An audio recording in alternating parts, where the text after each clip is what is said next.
Shalom pemirsa yang diberkati Tuhan. Bertemu kembali dalam seri pelajaran Sekolah Sabat. Sebelum kita melanjutkan, mari kita berdoa. Bapa yang baik, saat ini kami mendengarkan firman-Mu. Bila firman yang kami dengar dapat membawa kami supaya kami lebih mendekatkan diri kami ke hadapan-Mu ya Bapa. Ini doa dan permohonan kami. Dalam nama Yesus. Amin. Pelajaran Sekolah Sabat Jumat 4 Agustus 2023. Pendalaman Ellen G. White, Kebangunan Rohani Modern dalam Alfa dan Omega, jilid 8, halaman 482 sampai dengan 500.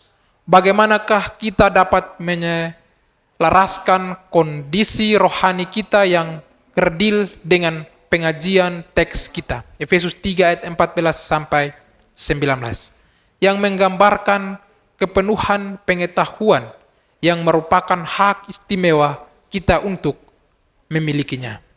Bagaimanakah surga dapat memandang kita yang telah memiliki setiap keuntungan rohani dan jasmani, agar kita dapat tumbuh dalam kasih karunia ketika kita belum meningkatkan kesempatan kita.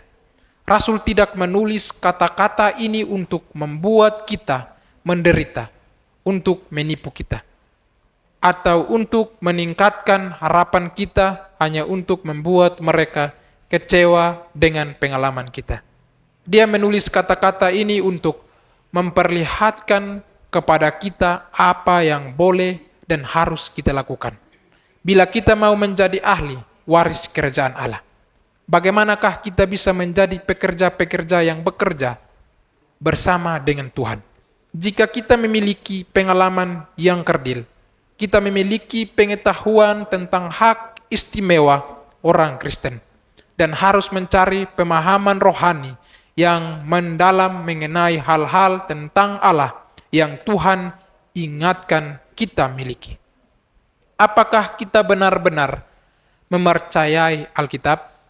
Apakah kita benar-benar percaya bahwa kita dapat mencapai pengetahuan tentang Allah yang disajikan di hadapan kita dalam ayat ini?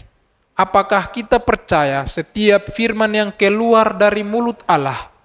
Apakah kita mempercayai perkataan yang telah diucapkan oleh para nabi dan rasul, oleh Yesus Kristus, yang adalah pencipta segala terang dan berkat, dan yang di dalamnya berdiam segala kekayaan dan kepenuhan? Apakah kita benar-benar percaya kepada Allah dan kepada anaknya? Ellen G. White, The Advent Review, dan Sahabat Harl, 1 Oktober 1889. Pertanyaan-pertanyaan untuk diskusi. Bandingkan doksologi Paulus dalam Efesus 3 ayat 20 dan 21 dengan doksologi lain dalam Perjanjian Baru. Roma 11 ayat 33 sampai dengan 36, Roma 16 ayat 25 sampai 27, Filipi 4 ayat 20, 2 Petrus 3 ayat 18, Yudas 24 ayat 25. Tema atau gagasan apakah yang bergerak melalui pasal-pasal ini? Bagaimanakah kita dapat mengadopsi sikap pujian dan penyembahan yang mereka ilustrasikan? Bandingkan 4 penggunaan kata Yunani, pleroma atau kepenuhan, Paulus dalam Efesus 1 ayat 10 dan 23, Efesus 3 ayat 19, Efesus 4 ayat 13. Menurut Anda, mengapa gagasan ini penting bagi Paulus? Dari semua tindakan Allah yang Paulus puji dalam Efesus 3, manakah yang paling mengilhami Anda? Mengapa?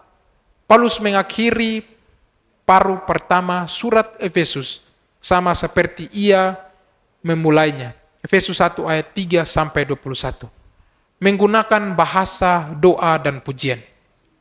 Ia bersukacita dalam kuasa Allah hadir dalam kehidupan orang percaya melalui Kristus dan Roh. Efesus 3 ayat 16 sampai 21. Bagaimanakah kita, seperti yang ditulis Ellen G. White di atas, dapat mengalami kuasa ini dengan lebih baik dalam kehidupan kita? Tuhan memberkati.